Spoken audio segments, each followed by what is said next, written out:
Hi, this is Tim of the 1916 Company. Welcome and thanks for logging on. If you love this watch, email me, Team Mosso at the1916company.com for purchase pricing and availability questions concerning this watch. Today, the successor to the PAM 64 and a classic in its own right. We are talking about the Panerai Luminor Submersible 1000 meters PAM 87. We are specifically looking at a 2003 model year F-Series watch. It is massive for a strap watch on a simple pin buckle, 181 grams in stainless steel. Original factory tritium dial that has aged in a way that you could never find if you tried the rest of your life. I have never seen a tritium dial go orange like this on any watch, so you're looking at a rare opportunity with a full set watch.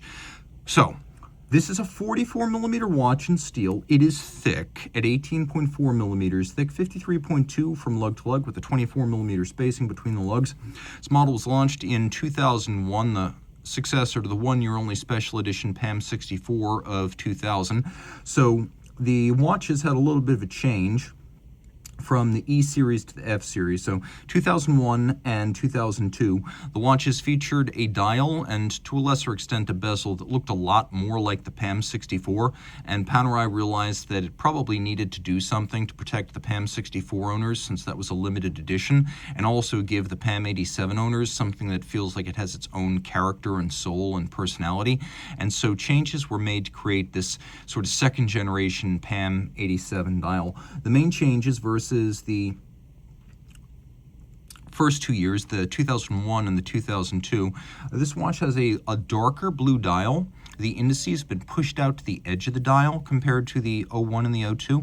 And then the indices on the F series to the end are applique polished metal pieces, whereas on the D and the E series watches, they're actually they're part of the dial. They're raised elements of the dial that are stamped in from the back of the dial plate, whereas these are actually applique metal. So this is a more upscale look.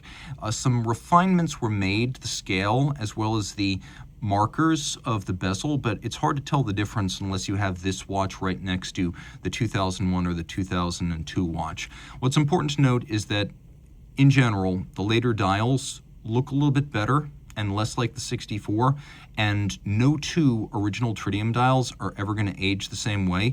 This one is miraculous. Now, I've seen some sellers who Photoshop ecru and try to turn it orange, but this is a video, and you can see right alongside the Super Luminova service replacement hands that all of this color is true, and it really does look this way. So let's throw it on my wrist now, which is 16 centimeters in circumference. I mentioned it's 181 grams. That's amazing for a watch that is on a strap and doesn't have a large complex buckle. I find full bracelet watches that weigh less than this. So you can see it is big, bomba, or essentially a big curved crystal. It has that look to it, and my goodness, what a distinctive thing. I would say even compared to a PAM 24 or a PAM 25, this is easily distinct, even at a glance. We have the helium escape valve for you saturation divers visible from the side, and it is an ISO diver, so though it says 1,000 meters on the dial, it would have been tested to 1,250 meters before it left the factory. Taking a look at the strap, a simple, well-known piece. Rubber, highly pliant. You can see a little bit of a hollow on the bottom, strakes molded into the top. Old school Panerai, where we have screws and bars fixing the strap to the case. So if you're a Paneirista, you already have the tools to start strap swapping. Likewise, the buckle in steel, brushed, is fixed to the case using a screw and a bar. So no spring bars to malfunction here. Much more secure, a little bit more expensive, but preferable, qualitatively better. There's a reason why Paneiristi started lamenting the use of spring bars on Luminor watches. Not so here. 1,000 meters says right there on the device protecting the crown.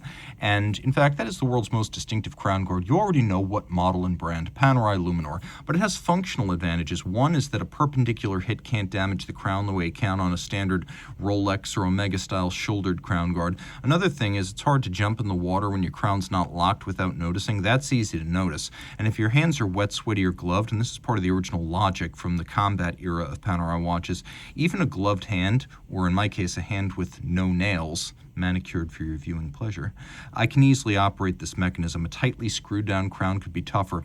And as soon as I lift the locking lever, I'm able to wind the watch, engage hacking seconds, set it to a reference time. I can operate the quick set for the date, which is easy to do. And by the way, Panerai, full credit for putting the magnifier under the crystal. That's where it should always be.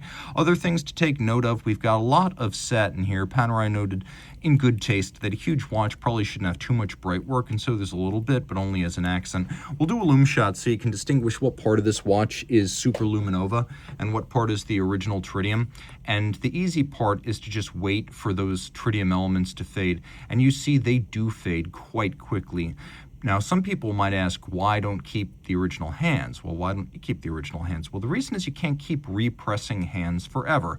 Now, there's some vintage dealers that will press gouged and distended hands until the cows come home and even try to solder them or use glue. I don't endorse any of that, and Panerai is smart to keep the original dial intact here, but where the hands might come loose, contact the original dial and do damage, especially when original tritium is at stake, you want to make sure that those hands don't come loose and damage the dial.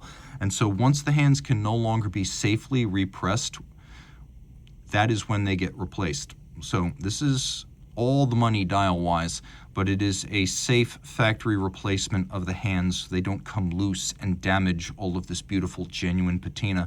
You could also see that the bezel pearl is original tritium in that lume fade, so you've got hand replacements, but nothing else. Now, the dial does have its original tritium signature. It says that it is a 1,000 meter submersible. On the reverse side, you can see a lot of these get hugely refinished, and I've seen some where you can't even read some of the details of the case back. Here, you can see this watch has been beautifully preserved and seldom, if ever, refinished, because even the F-series millissimation is easily readable at a glance. Inside the case, we got what Panerai calls OP3, which is a Valjoux 7750P1. It's the 7750 with all the chronograph parts eliminated. Unidirectional automatic winding, 42-hour power reserve, 4 Hz beat rate, quick set with hacking, 21 joules, 5 position adjusted, and a COSC certified Swiss chronometer movement. This watch comes with the chronometer certification card. We have an incredibly chunky dive bezel. Let's listen to it. One of the best in the business. A useful reference for timing. And it's a 60-click action. It's probably the chunkiest bezel, rivaled only by, I'm going to say, the Doxa Sub series. So if you want the most mechanical feeling and sounding dive bezel, this is it. And there's one more advantage to the device protecting the crown that I should have mentioned. The original Panerai watches, by the way, look at the distortion when you have an enormous 5mm plus sapphire. But the original Panerai combat watches were all manual wind, and the originals from the 30s through the late 40s were made by Rolex. So the Rolex oyster case and crown regarded you to screw the crown in and out, which would wear out the stem tube assembly plus the seals.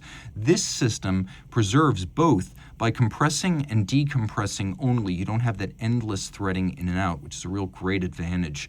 So one of the best watches Panerai ever made in a condition that would be difficult to find again, even if you searched for years. I have never seen a tritium dial fade like this. And I have to say, this is by far the best I've ever encountered. So reach out to Team Mosso at the 1916company.com for purchase and pricing details.